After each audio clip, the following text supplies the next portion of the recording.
for, which is so exciting. These teams have to come in here and give it their all.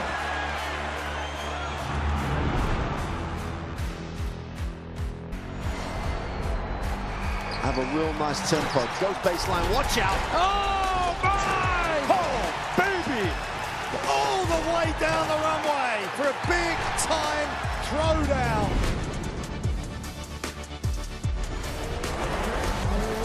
That's a lot of fans out there. Look at that! The drama keeps continuing, Shelly. This is just brilliant.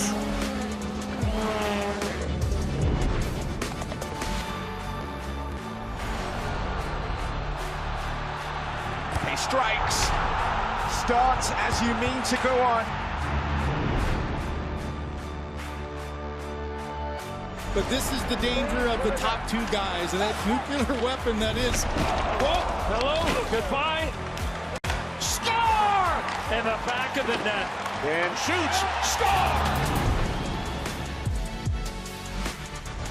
Of Serie A action. We'll bring you so much of it here on the Zone. Magnificent. That is tremendous. Catching up on any NFL game is easier than ever before. Going deep for it all. Devontae Smith. He has got it. Touchdown. Your Eagles are world champions again. The Zone is the home of boxing. Really spurs you on, gets you going. Let's make history. Pure power. There's no way back from this, surely.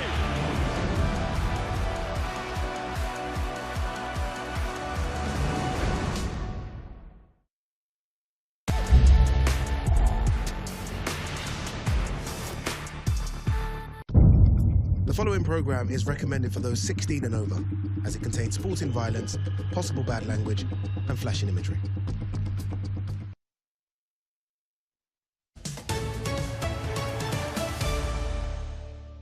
This is the moment the world has been waiting for. The judges are ready, the fighters are ready, the boxing world is ready. The fight starts now! Let's go. How do you like it?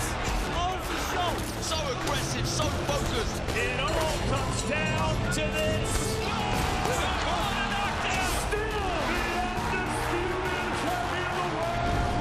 Media workout live on DAZN. Twas the night before Christmas, and all through the house, not a creature was stirring. Wait a minute.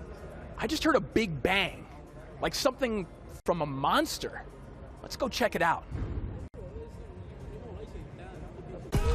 He is a generational talent. Pound for pound king, the monster. Picasso! Speed, he's got explosiveness, he's got that attitude. Wow. That's a bad man.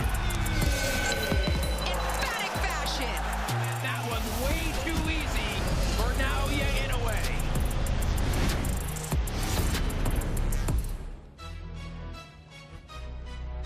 Season's beatings, one and all, and welcome inside the Global Theater here in Boulevard City in Riyadh for the media workout ahead of Ring 5, Night of the Samurai.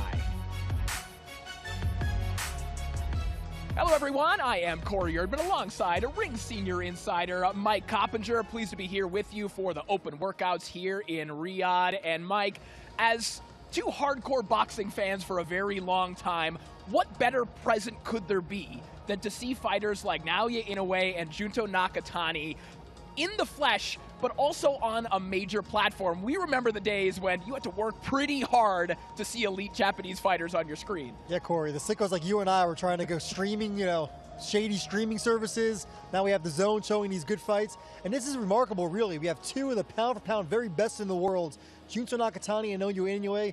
They're on a collision course, but first they're going to fight here in Riyadh on Saturday. And of course, our main event, Naoya Inoue taking on Alan Picasso. Inoue right now ranked number 3 in the Ring Magazine pound-for-pound rankings. He's the Ring Magazine champion in his division. And really, I think we're watching, I don't think we're watching, we are watching a generational talent, a guy who, for me, is the most gifted offensive operator I might have ever seen with my 2 eyes. Absolutely, Corey, and he's an all-time finisher, too. I mean, when this guy has you hurt, he finishes you in explosive fashion. We see it here against Stephen Fulton, a quality fighter.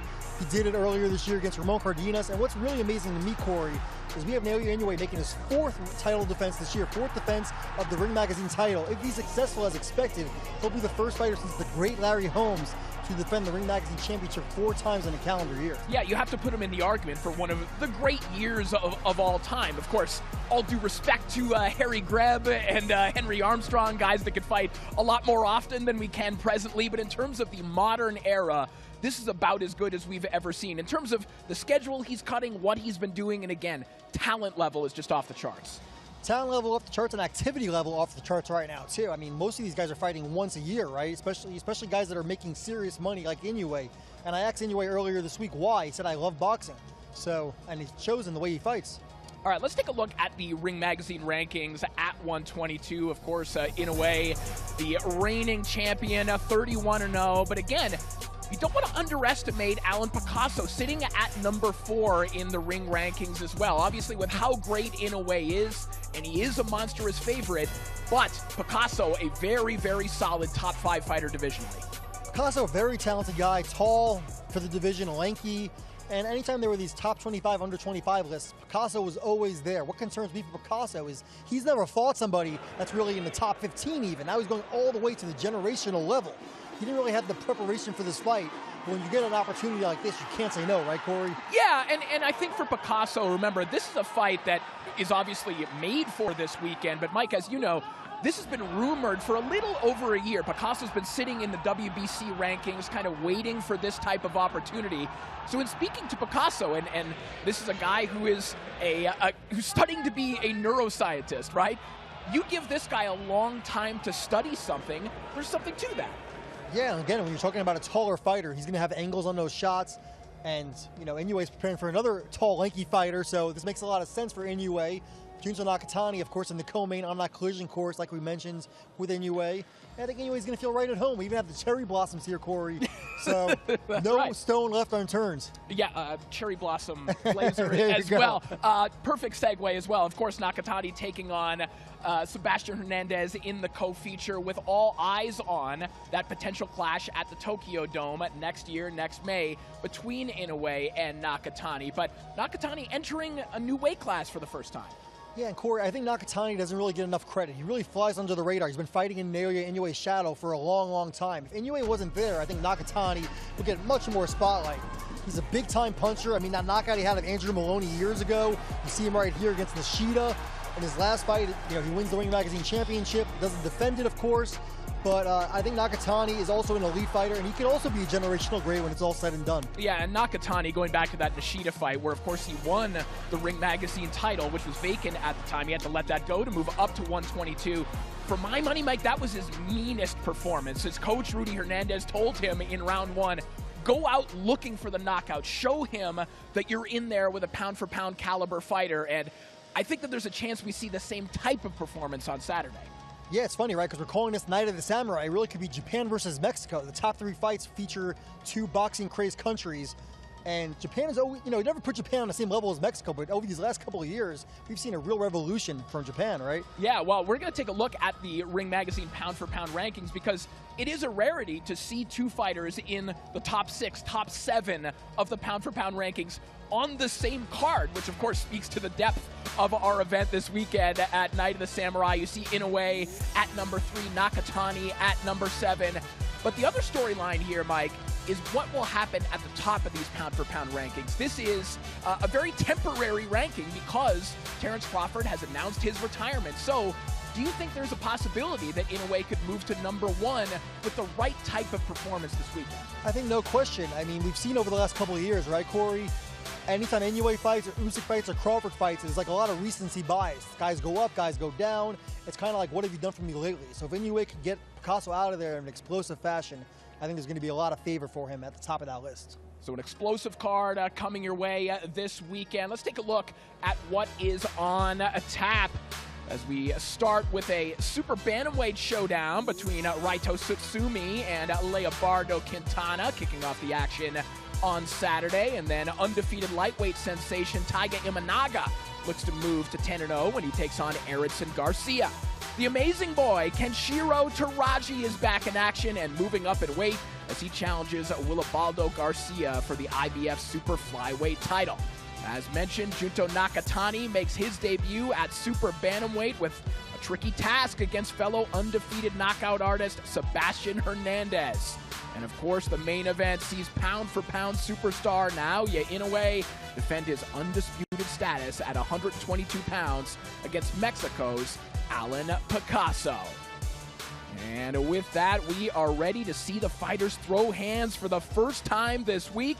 So to formally start the media workout, here is your Riyadh season MC, Mr. Thomas Triber. Ladies and gentlemen, welcome to the media workout for the Ring 5, Night of the Samurai, this Saturday, December 27th, from the Mohammed Abdul Arena in Riyadh, Kingdom of Saudi Arabia. We would first like to give a special thank you to the Kingdom of Saudi Arabia and the custodian of the two holy mosques, King Salman bin Abdulaziz Al Saud, His Royal Highness the Crown Prince Mohammed bin Salman, and Chairman of the General Entertainment Authority and Saudi Boxing Federation, His Excellency Turki Al-Sheikh. This event is being brought to you by Riyadh Season, Ring Magazine, Sella, and Eddie Hearn for Matchroom Boxing. Along with their premium partners, Saudi Tourism Authority, STC, Saudi National Bank, Dr. Suleiman Al Habib Medical Group, and Saudi Airlines.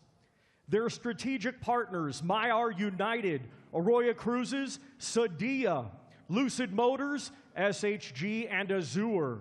Their main partners, Pepsi and Arena Fitness Innovation, and their commercial partner, Prime. This event will be broadcast live in Japan on Lemino and worldwide on DAZN by now at DAZN.com. Let's now get the media workout started. Our first two fighters competing Saturday in a scheduled 8-round super bantamweight contest. Let's first welcome from Mexicali, Baja California, Mexico. His professional record, 12 wins, just 1 defeat. 5 of his 12 wins come by way of knockout. Here is Leobardo El Chino Quintana.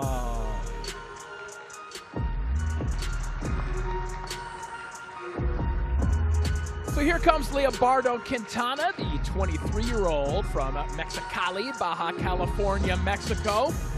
Last saw him scoring a 6-round unanimous decision victory over Fernando Samara in September of this year. And Mike, kind of an unthinkable opportunity for a guy like Quintana, who's been fighting exclusively on club shows in Mexico, and then all of a sudden you get a phone call and you're on the biggest stage you could possibly imagine. Yeah, it's crazy, right, Corey? And Reito Tsutsumi, who we're going to see just in a few minutes here, is a serious talent. He's one of Turki Al-Sheikh's favorites, ring ambassador, and his brother Hayato Tsutsumi unfortunately suffered a fractured orbital, serious injury, of course, in sparring. Was supposed to be fighting for his first world title against Jazza Dickens, so we only have 5 fights on the card now rather than 6, but big opportunity here against Tsutsumi. Quintana also from a fighting family. He's the younger brother of former fringe welterweight contender Oliver Quintana, who we saw on ESPN against Christopher Guerrero. He spent time training with Joel Diaz for a period of time, but you see Leobardo with his trainer, Sergio Checo Ortega.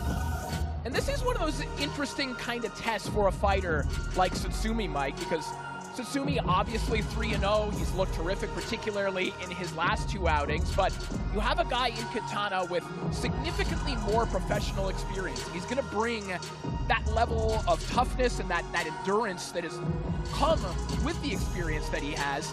And we've seen instances like this where decorated amateurs take a jump a little bit too soon against fighters like Quintana, and sometimes that apple cart can be tipped over. Yeah, absolutely. And you saw, right, Reito made his pro debut earlier this year in the Times Square card in May. That was a tough opponent in his first fight, went the distance, and then they kind of said, hey, let's slow down a little bit, and he got 2 easy early knockouts after that. So not a lot of experience for Reito. I think he's fought, maybe, 10 rounds total, less. And Quintana, if he can get an upstart here, he's going to get something big up next. Yeah, we've seen in this very venue where the WBC Grand Prix was, where elite amateurs take a guy like Mujibio Tursunov, who entered that tournament. When he entered the tournament, he was a top 3 welterweight in the world as an amateur, but he didn't win the tournament, right? There's something to be said for what you learn with professional experience, and Quintana obviously is bringing that into our opening contest on Saturday. Yeah, you see that he has Chino. We'll see if he punches like Chino Maidana. I'm not sure about that, but right. He has the nickname. Looking to bring that kind of attitude into this fight as he trains at the Crea Gym back home in Mexicali.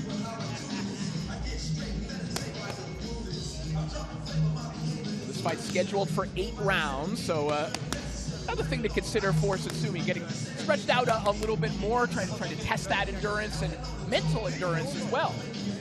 Yeah, and look, you see the big smile on Quintana's face, right? He knows the kind of opportunity he has here. I mean, it's got to be a big joy for him to get over to fight in Riyadh, go all the way around the world. Riyadh's becoming a mecca of boxing, really. You see all the big shows we've had this year and last year. And Tsutsumi, again, big-time talent, but we don't know just yet. Hayato, of course, his brother, is more advanced, was going to be fighting for a title. But if Reito can blast through Quintana and get a couple wins next year, I would not be surprised to see Reito fighting for a title in 2027. Thank you very much to Leobardo El Chino Quintana.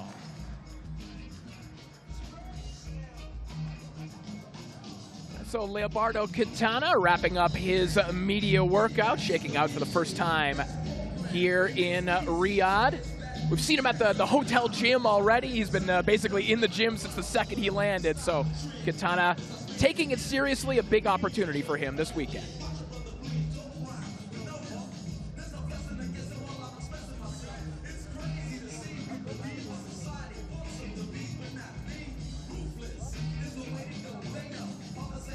And now let's welcome to the ring, from Tokyo, Japan. He had a stellar amateur career, and now as a Ring Magazine ambassador and professional, he is undefeated with 3 wins. 2 of his 3 wins come by way of knockout. Here is Reito Tsutsumi.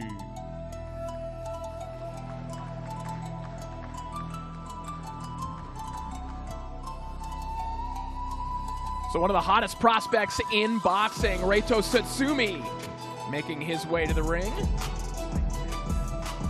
The 23-year-old from Tokyo. Of course, we saw him debut on the Ring Extravaganza in Times Square. And Mike, he's basically only been featured on mega events thus far. Of course, Shiraz Berlanga, Canelo Crawford, that Times Square card. So a lot of eyeballs on Reito Tsutsumi already. Yeah, he's getting a ton of exposure, and Reito trying to make the most of it. Explosive puncher, sets up his shots really well. And, Corey, I spoke to Reito earlier this year. Favorite anime, One Piece. Also one of my favorites, so he has good taste. Okay. I'm an Ippo man myself. I love Ippo. But I'm also a Ring Magazine man, much like the Ring Magazine ambassador Reito Tsutsumi who's in the ring right now, and it's only fitting that we bring in the CEO of Ring Magazine, Rick Reno. What's going on, Rick? Well, Corey, this is a very interesting card. We got a lot of live dogs, interesting main event, 2 unbeatens in the co-feature. I wouldn't be surprised if we get an upset in one of these fights, maybe more than one upset. Now we're looking at, as mentioned, Reito Tsutsumi, one of the ambassadors for Ring Magazine, and he's been taking a path that Japanese prospects prior to him haven't taken. They're usually built up in Japan, and then they take them on the road and give them exposure elsewhere. He's been put on the global stage right from the beginning. What is it that the Ring saw in Reito to make that decision? Well, Reito was an exceptional amateur, and I think when he wanted to turn pro, he wanted to take a different path. Like you noted, he didn't want to just build up his career in Japan, eventually become a star, and then come over to America. He wanted to do it the other way, where he gets all the exposure in America, Riyadh, maybe the UK, and then come back as a solidified fighter to Japan. And Mike, you know, you and I were talking about this. I mean, it's just a new era in Japanese boxing. We all remember when fights from Japan were not particularly accessible. You had to trade tapes. You had to find other means to get these fights. But this is a changing of the guard to see fighters like this start their career the way that Reito goes. Yeah, and like we said, Reito, you know, he fought on the Times Square show in May. That was his pro debut. He fights again in July on another ring show, and then he fought on the Canelo Crawford undercard in a stadium for 70,000 plus. So Reito, when he's ready to finally fight for a title, I don't think he's going to be fazed by it at all. Reito Tsutsumi wrapping up his workout as we send it back to Thomas Tribe. Our next two fighters competing Saturday in a scheduled 10-round lightweight contest. We will first welcome a native of Santo Domingo en la República Dominicana, now fighting out of Houston, Texas, USA. He brings a professional record of 22 wins, just 1 defeat. 14 of his 22 wins come by way of knockout.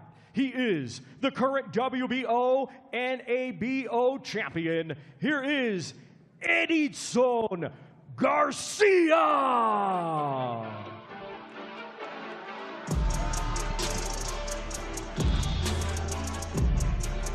So here comes Eridson Garcia, a massive opportunity for him, and somewhat of a short notice step in for Eridson, the guy who's been calling for this type of opportunity for quite some time, Mike, and the biggest opportunity of his young career. Yeah, and you know, Dominican Republic has not produced that many great fighters over the years. Obviously, the best one right now is Carlos Adames.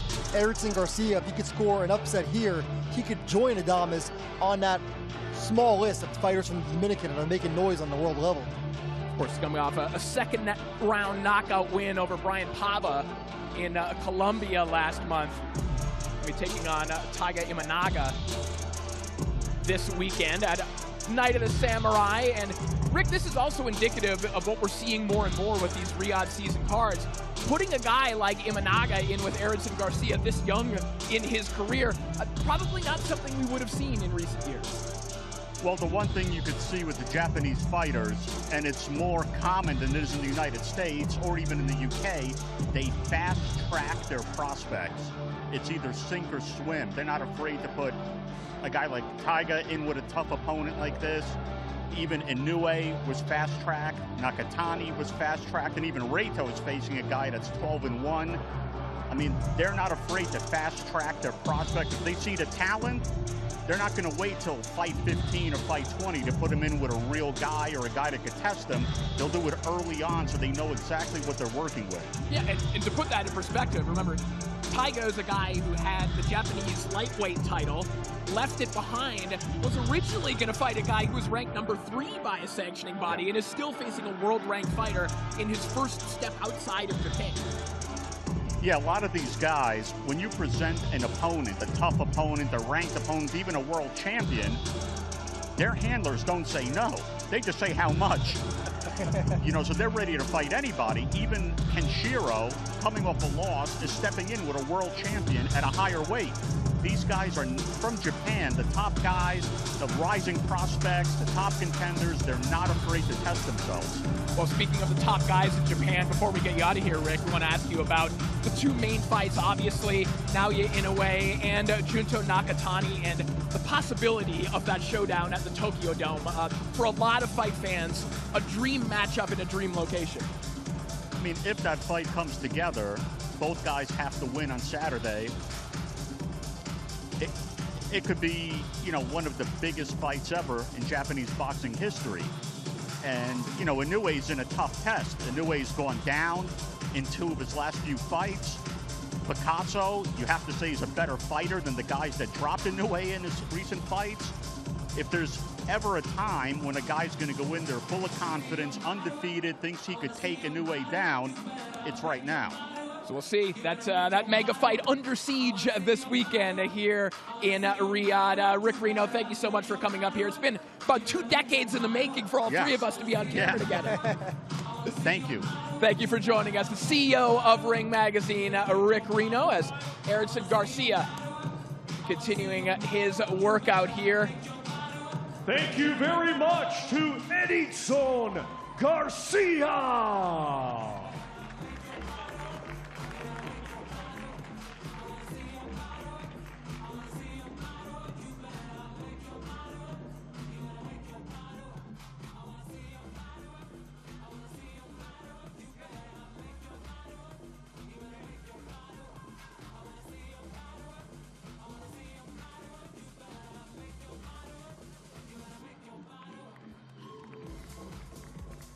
And now let's welcome to the ring, from Osaka, Japan, undefeated with 9 wins. 5 of his 9 wins come by way of knockout.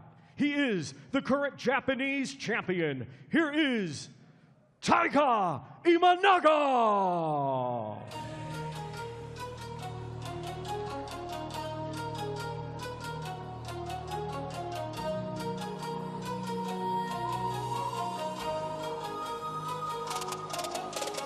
So Taiga Imanaga makes his way into the ring, the 9-0 prospect from Tokuhama, Kanagawa, Japan. Last saw him scoring a near shutout unanimous decision victory over Yudai Murakami in September of this year in Nagoya. And as mentioned, Mike, he won the Japanese lightweight title in that fight and then decided, I'm going to leave it behind. I want to go after world-ranked opponents immediately. Yeah, and it's really a refreshing philosophy, Corey. You know, this is going to be his 10th pro fight. You know, we've seen a lot of these guys, in America especially, babied up until their 20th or 25th pro fight, when I think it's really unnecessary. Taiga, I think he's going to be a world champion in the not too distant future, maybe even next year. And when you see him in there, he's really smooth with his movements. Fast hands, combination puncher, and he can really crack too. Well, as the media workouts continue here in Riyadh, a reminder that it's not just live action we have here on DAZN. The Locker Room, the new home of DAZN's boxing content. All your big hitters, all in one place. I am not going to stop until I am pulled off of this guy. The Locker Room takes you further than the ring. Daniel, don't disrespect me. Daniel, don't disrespect me. I'll put this straight. Where rivals collide before the bell. I personally think you're a bit of a I don't really like you. Where legends are eternalized. Welcome on board the rivalry line. And prospects rise. I do not want to be average. I fear being average. More exclusive content than ever before. Look at that blood. You remember what's coming. Welcome to Inside the Ring, boxing's official show of record. I'm your host, Max Keller. Where boxing lives, breathes, and never stops. I never thought being with Matchroom I'd be doing stuff like that. Weekly content from all your favorite creators, promoters, and influencers. The Locker Room, only on DAZN, the global home of boxing. Get in the mood for Ring 5 by delving into the fight camps. There are 3 episodes of On the Ground available now in the Locker Room, a new dedicated section of the DAZN app, which also includes our weekly shows Unwrapped and Mike Coppinger's Inside the Ring. That's right, Corey. Thank you very much to Taiga Imanaga.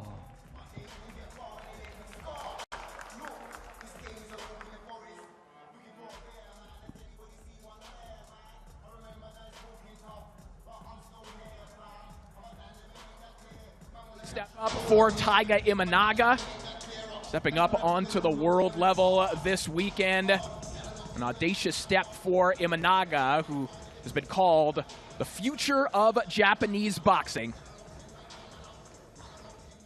Our next 2 fighters competing Saturday in a scheduled 12-round contest and it will be for the IBF Super Flyweight Championship of the World. Let's first welcome the challenger. From Kyoto, Japan, his professional record, 25 wins, 2 defeats. 16 of his 25 wins come by way of knockout. A former Ring Magazine champion and former 2-division world champion. Let's welcome Kenshiro, the amazing boy, Teraji.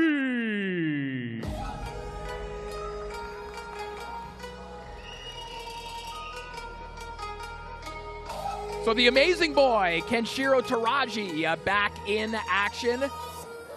Teraji was upset by Ricardo Sandoval, a 12-round split decision in July in Yokohama, where he lost his world title. He's a former unified flyweight and 2-time light flyweight champion, 2-division unified world champion, a former Ring Magazine champion. Mike, as you said, in all likelihood, this is a future Hall of Famer. Yeah, no question, Corey. I have a vote. I'll be voting for him, certainly. Likewise. And not just, a future Hall of Famer, but the Ring Magazine Awards coming up soon. He has a real shot to win Fight of the Year. That fight in March against Inoue was incredible. Non-stop action, and then he gets the finish in round 12 of a back-and-forth brutal battle. Yeah, and that was one of those fights where if you were to script it for a movie, someone might say, that can't really be real. It can't end that way, can it? I mean, that was a bloody, brutal affair, and Kenshiro, you just wonder how much he has left. He's been in so many wars. You mentioned the upset loss to Sandoval, who's also a quality fighter. And like we mentioned with Imanaga, right? Imanaga stepping right up. Same kind of philosophy here, I think, with Teraji. He's not taking a step back. We always see in America guys lose. They have to get, repackaged, 2 easy wins. He's going straight into another tough fight. Yeah, and Kenshiro has talked about the fact that he doesn't think that Sandoval loss has to do with an erosion of his skills so much as his trainer, Kenta Kato, saying they just had the wrong strategy. They said they wanted to focus solely on 1-2 punches, and they described it as getting lost on a dead-end road in that fight. They feel that he'll get back to his fighting identity in this fight now that he's moving up in weight. And now that he's moving up in weight, he wins this fight as expected. You could see a fight between him and Bam Rodriguez next year. I spoke to Robert Garcia, trainer of Bam, and he said, hey, we want a shot at the winner of this fight to become undisputed. And if not, because there's going to be a mandatory, they'll just move up to 118. Could you imagine the warfare of Bam and Teraji? Yeah, 2 of the most decorated fighters of the modern era, and both fighters want it. Kenshiro has talked about wanting that fight against Bam as well. We'll see if Teraji could pick up yet another world title on Saturday. And now let's welcome the defending world champion. From Tijuana, Baja California, Mexico. He brings a professional record consisting of 23 wins, 6 defeats, 2 draws, 13 wins come by way of knockout. He is the reigning and defending IBF Super Flyweight Champion of the World, Willibaldo El Copala Garcia.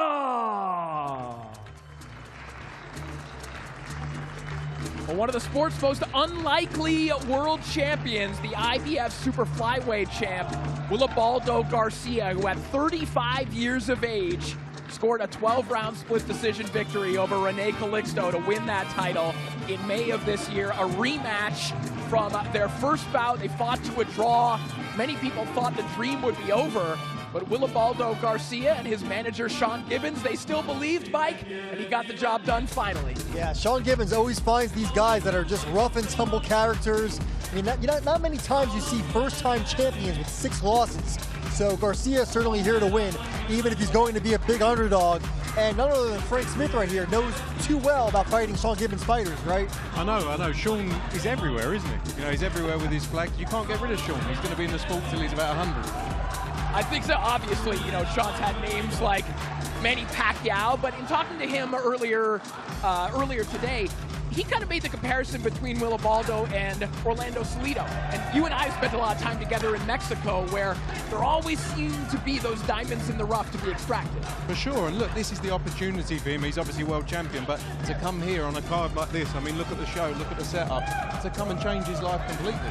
He's won the title, but if he can go from here, the fights that are there for him would just be huge. And it's amazing to see. That's why we love boxing. You know, people getting opportunities and changing their life. Yeah, and think about the talent that you guys at Matchroom have extracted by going down to Mexico, right? I mean, your roster has been bolstered significantly with those trips. Yeah, for sure. And I think sometimes the records, like his record, I think 6 losses, sometimes early on in their careers, they're put in such hard fights that we sit there early stages of fighters' careers and you see the opponents they're in with. You're not surprised they lose because they're tested at the early stage. Unlike some, you know, American fighters maybe, or British fighters would be. And that's why the records are sometimes a little bit skewed. Yeah, and it can be a little bit backwards. And Mike, in Mexico, sometimes it works the other way, where you have to earn your way out of that opponent status, rather than kind of dropping down to it after your prospecthood has been shed, right? Yeah, especially fighting in Tijuana. You know, many big-time brawls there. And Frank Smith, we were talking earlier before you came on, Willibaldo, the winner of this fight, is going to be the last title missing from your fighter, Bam Rodriguez, for undisputed. Do we see Bam next year gets the winner, or is the mandatory going to be in the way? Look, that's the fight we want to make. You know, Bam is focused on the biggest fights in the sport. He wants to become undisputed. I think the IBF look like they're going to order the mandatory. If they do that, I doubt that Bam will wait around. In truth, he wants big fights. But let's see, if we can make another undisputed champion in the sport, that's what we want to see. So Willibaldo Garcia wrapping up his workout as we send it back down to Thomas Schreiber. Ladies and gentlemen, our co-main event this Saturday, it will be a battle of the undefeated. 12 rounds scheduled in the super bantamweight division. Let's first welcome from La Zona Norte, Tijuana, Baja California, Mexico. Undefeated with 20 wins, 18 of his 20 wins come by way of knockout. Here is Sebastian Logan Hernandez.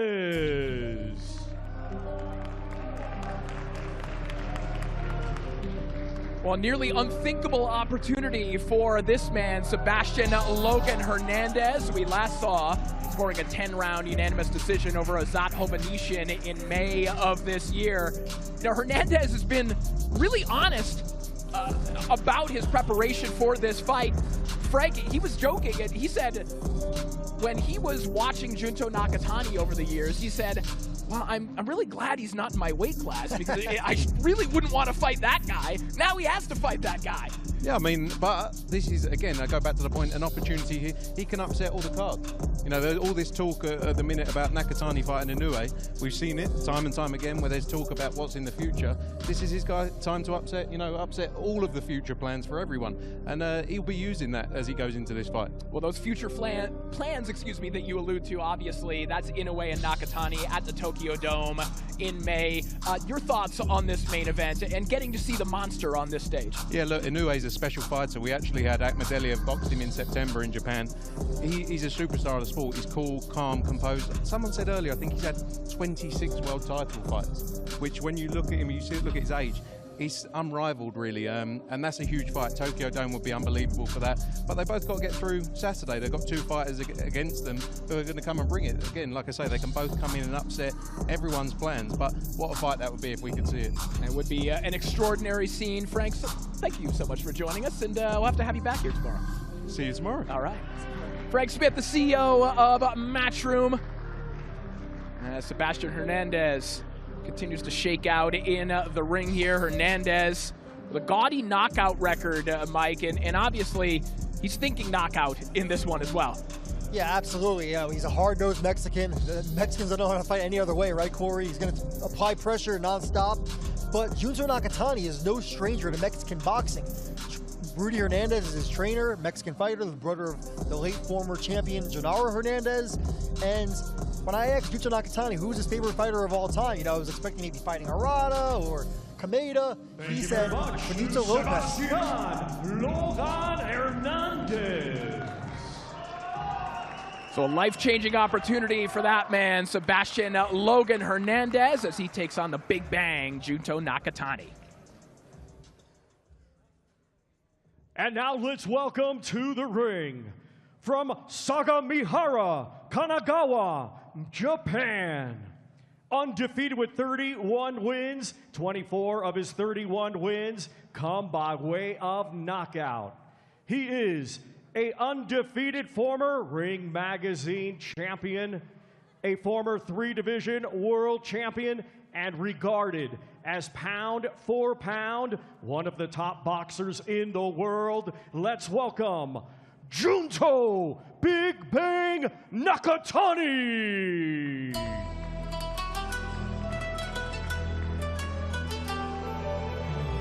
The Big Bang, Junto Nakatani, one of the most fearsome punchers in the sport of boxing, moving up to 122 in this fight to face the man you just saw inside the ring and coming off a devastating 6th-round knockout victory over Yosuke Nishida in June to unify 2 bantamweight titles. And I said this earlier in the broadcast, Mike, but to me, that was the meanest that we've ever seen Junto Nakatani. Just came out absolutely on fire and with a smile on his face while he was doing it. Yeah, Junto reminds me so much of another great from Asia, Manny Pacquiao. Always smiling on his way to the ring, but once he walks through those ropes, it is just brutality.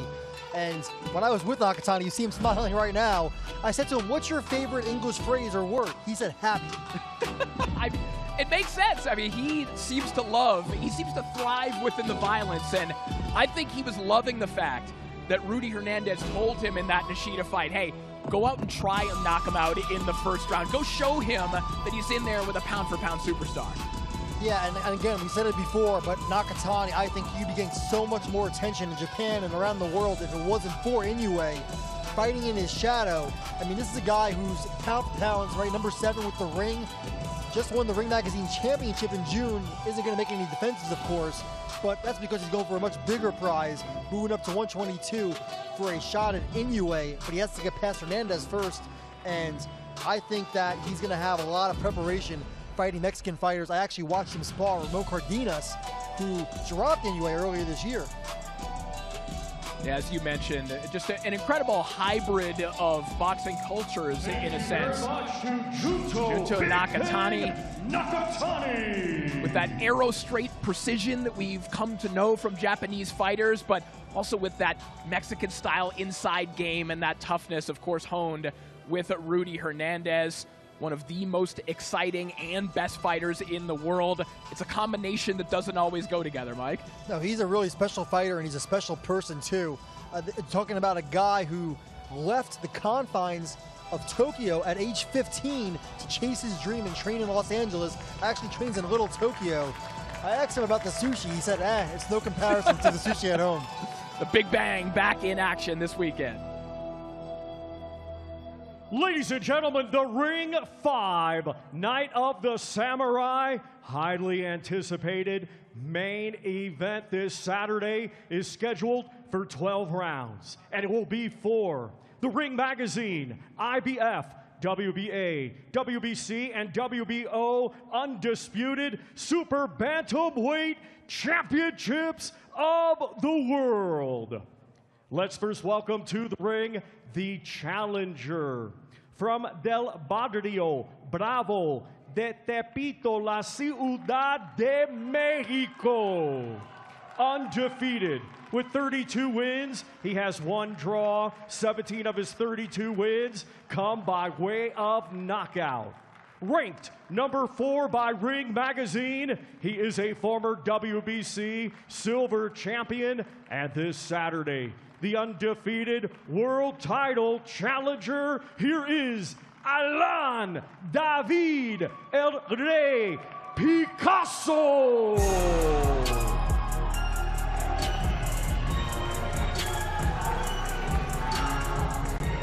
Oh, here comes Alan Picasso. You hear the chants starting here in Riyadh for Picasso. Some fans have made their way over to support this man who is setting aside his dreams of being a Nobel Prize winning neuroscientist to try to win what I would declare the Nobel Prize of boxing by beating maybe the best fighter on the planet. I'm fairly positive, Corey, that's the first time I've ever heard that. Neuroscience. Wow, so. But Alan Picasso, very confident fighter. You see him, he's actually fought a Japanese fighter in his last fight, Kameda, scored a victory there, and now he's fighting a much different Japanese fighter in the all-time great Naoya Inoue. But again, Picasso at 122, he's a big guy for the division, 5'8", he's long, and this guy can punch as well. I think the odds are being a little unfair to him. Yeah, some people kind of compare him stylistically to sort of a version of a Rafael Espinoza, right? Maybe not quite as explicitly aggressive as Espinoza, but he has those types of dimensions.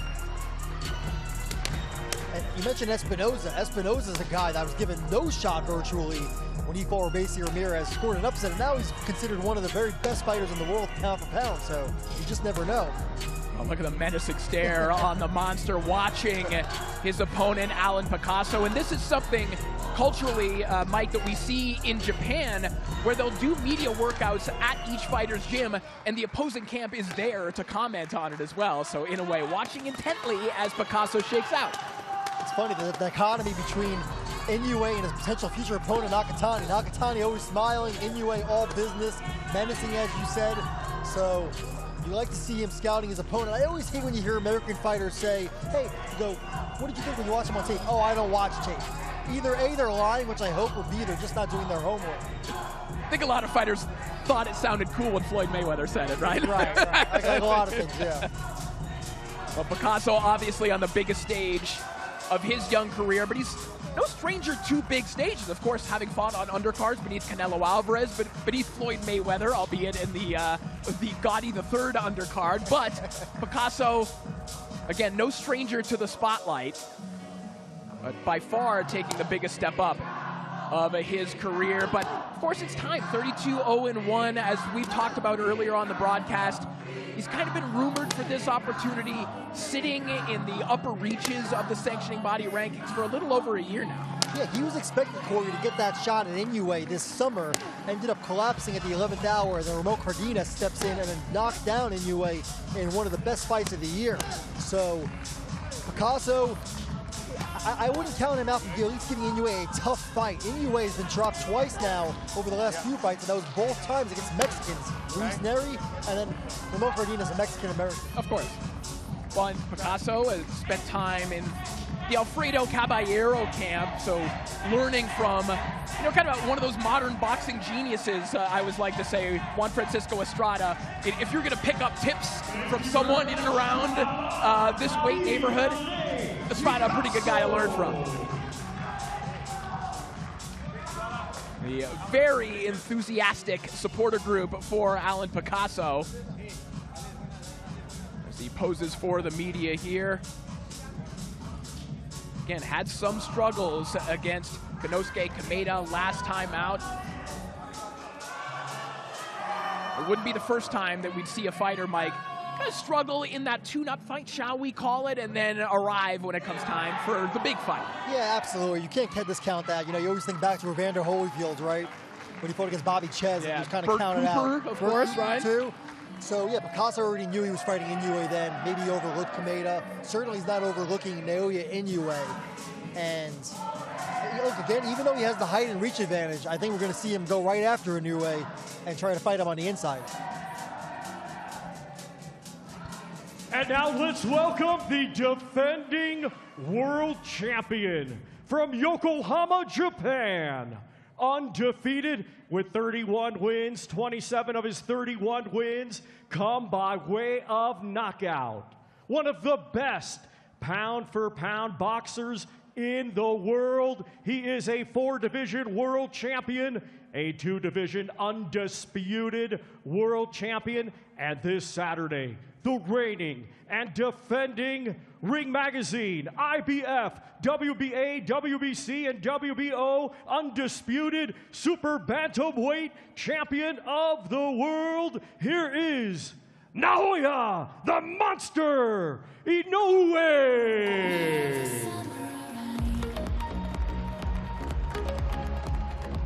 Well, here comes the monster, Naoya Inoue, one of the very best in the world. A lot of people feel that he is the best in the world, and Mike, we had this discussion earlier, does have a viable chance depending on how impressive he could be, and of course assuming he wins against Alan Picasso, to become #1 pound for pound according to Ring Magazine for the second time. Yeah, and he's also fighting Corey to become the greatest fighter ever from Japan. Right now that's fighting Harada, but Inoue is certainly going to be in that conversation, especially if he can get past Picasso and then, of course, past Nakatani. Of course, we last saw Inoue with that 12-round unanimous decision win over MJ Akhmadaliev. That was in September of this year in Japan, where we saw somewhat of a different version of Inoue. And he said that he explicitly went out there to box a little more, to show the boxing public that he could do it, but also MJ Akhmadaliev in Matchroom, they were talking a little trash, weren't they? I think that maybe got to Inoue a little bit. Yeah, that was disappointing. Akhmadaliev talked a lot of trash, and then he didn't really show up to fight, I didn't think. You know, he landed a big shot in like the last 20 seconds. Definitely buzzed Inoue, but that was too little too late. Fighting for the 4th time this year. Of course, he stopped Ramon Cardenas, Yi-Jun Kim. He outpointed MJ Akhmadaliev, as we pointed out earlier here tonight, trying to tie Larry Holmes for most defenses of that Ring Magazine title in a year. Pretty nice company there, yeah. Larry Holmes. Not bad. And again, we mentioned Naoya Inoue. He's been hurt a couple of times. Again, hurt and against Akhmadaliev, albeit in the closing moments of the fight. Dropped by Cardenas and dropped last year by Luis Nery. So you wonder if, after all these tough fights, and he's moving up in weight time after time again, if he's slowing down a bit. The offense certainly hasn't slowed down at all, but you just wonder. Yeah, and in a way, when he's been asked about that, he said that that's because he's maybe got a little over-aggressive at times that caused those openings. He said that there are some aspects of the younger version of him that he thinks were a little bit better, that the younger version of him might not have been overconfident the way that he is now, that maybe how good, how dominant he's been for so long maybe got to his head a little bit, but he feels that he's kind of ironed out those wrinkles coming into this fight. Yeah, and you have to figure he's going to want to put on a show, especially when Nakatani's fighting before him. I actually asked Nakatani, are you going to watch the fight ringside in your trunks? And he said, that's my plan. I have to get him out of there early. That way we can go sit down and watch Inoue go to work. Thank you very much to Naoya, the Monster Inoue!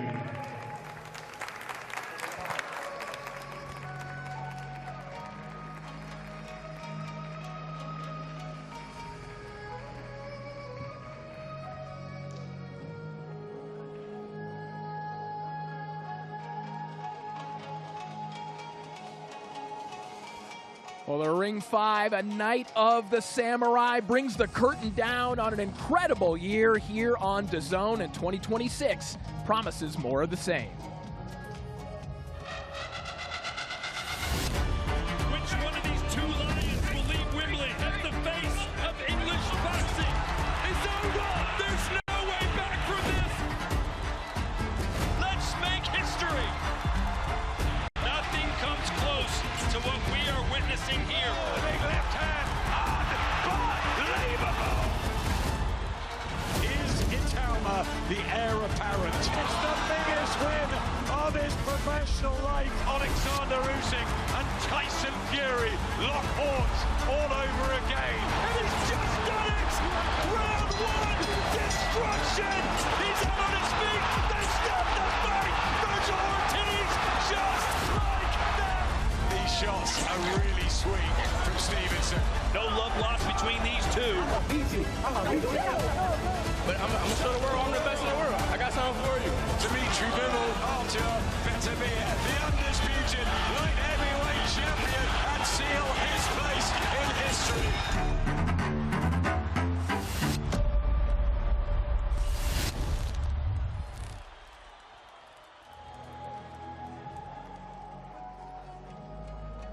Well, the best way to see everything DAZN has to offer is with our new Ultimate plan. Unsurpassed value for fight fans across the globe who want the best in boxing on their terms. Join Ultimate and get a minimum of 12 pay-per-view events every year included at no extra cost on top of DAZN's unrivaled schedule of over 185 fight nights a year. It's undisputed value. Watch the biggest fights featuring the biggest stars only on on DAZN. And we welcome you back here in Riyadh. Corey Erdman, Mike Coppinger. We just wrapped up the open workouts for Night of the Samurai this weekend. And speaking of big stars here on DAZN, two of the biggest in the world in action this weekend, Naoya Inoue and Junto Nakatani, both hoping to be victorious to set up a mega fight at the Tokyo Dome next year. Let's get some final thoughts on that co-feature first. Junto Nakatani taking on Sebastian Hernandez. Nakatani moving up in weight so he can get himself acclimated to where he will be fighting Naoya Inoue at. And it'll be a little bit interesting in terms of a physical test, Mike, because Nakatani very much used to towering over fighters and being able to use that size and length. And as he moves up, he will have to make some adaptations. Yeah, and these are not tune-up fights, Corey. These are legitimate tests. You know, Sebastian Hernandez, just like Alan Picasso, both rated in the top 10 by Ring Magazine in their respective weight classes. So there's real danger here, and Nakatani knows it. Like I said, I watched him spar in training camp. He trained really hard for this fight, sparred with some Mexican fighters, so I believe he is ready. But like you said, it is a different thing fighting at a new weight. I think we got a little bit of a taste of what he might look like in that Nishida fight. Nishida was an inch taller than him. It was basically the first time we'd seen Nakatani have to look up even marginally at an opponent. And you saw him change things up a little bit technically, rolling underneath a little bit. Again, that Mexican schooling, right, with Rudy Hernandez came in handy in that fight. Yeah, it did, and that was one of his best performances, I thought. Like you said, it was mean, and Hernandez is going to have a guy that's coming straight to him. He's going to be putting his head right in Nakatani's chest. So I think it's going to be great preparation, and he's going to have to win in impressive fashion to really keep building momentum for what is really the biggest fight in Japanese history. Yeah, and one of the biggest fights really in modern boxing history, Absolutely. I would say. Two guys that by that point, I mean, that they could be, what, number 1 and number 5 pound for pound, depending on how those rankings shake out. Of course, Inoue taking on Alan Picasso in the main event on Saturday, and Inoue, again, looking to make another statement against Picasso. One thing you can always say about Inoue, and you can say the same thing about Nakatani, you don't have to worry about whether or not their fights are going to be exciting. Yeah, Inoue's an action star, and I always had this different kind of feeling watching Inoue fight, like he's an urban legend almost. You know, sometimes you talk to casual sports fans, and they have heard of the monster.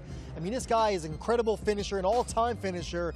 He's mean, the uppercuts, the angles, and it is a real honor and treat to watch Inoue up close and watch him fight at ringside this Saturday, Corey. Yeah, as I said earlier, I think that Inoue is one of the most, maybe the most gifted offensive operator that I've ever seen. He's going to go down as a generational great, but again, this is why we fight the fights, because Alan Picasso has the opportunity to score a generational upset in this main event as well. Yeah, and what I love here are the stakes. You know that Inoue and Nakatani are incredibly competitive. They know what's ahead. They both want to steal the show on Saturday, and whoever wins that fight, if they do meet next year, is going to go down as the greatest fighter in Japan history. Well, of this generation at least, not history, but maybe history. So much on the line on Saturday as we take another look at what we have coming your way here from Riyadh. Once again, we're going to kick things off with Reito Tsutsumi taking on Leobardo Quintana. The exciting prospect Taiga Imanaga gets back in the ring against Eridson Garcia, the world-ranked Eridson Garcia. The amazing boy Kenshiro taking on Willie Garcia for the IBF Super Flyweight strap. And then, of course, the co-main event sees Junto Nakatani step up to 122 against Logan Hernandez. And the top of the bill is pound-for-pound superstar Naoya Inoue defending his undisputed super bantamweight crown against Alan Picasso. Well, me and Mike are off to hang our stockings on the fireplace, and you have the best present of all to look forward to tomorrow, as we'll be back here in the Global Theater for the official press conference for Ring 5 Night of the Samurai, a festive feast of chat hosted by St. Edward Hearn himself. We'll see you then. Happy holidays, everyone.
don't miss the biggest nights in MMA. EFL is more than a fight.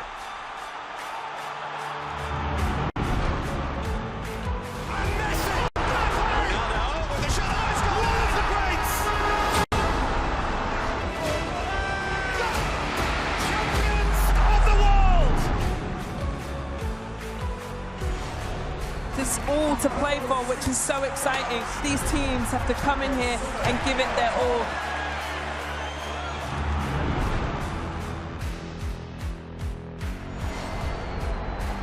Have a real nice tempo. Goes baseline, watch out. Oh, my! Oh, baby! All the way down the runway for a big-time throwdown. That's a lot of fans out there. Look at that! The drama keeps continuing, Shelly. This is just brilliant.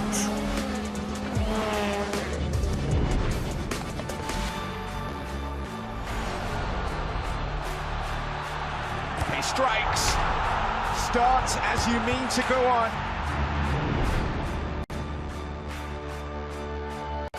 But this is the danger of the top two guys, and that nuclear weapon that is. Oh, hello.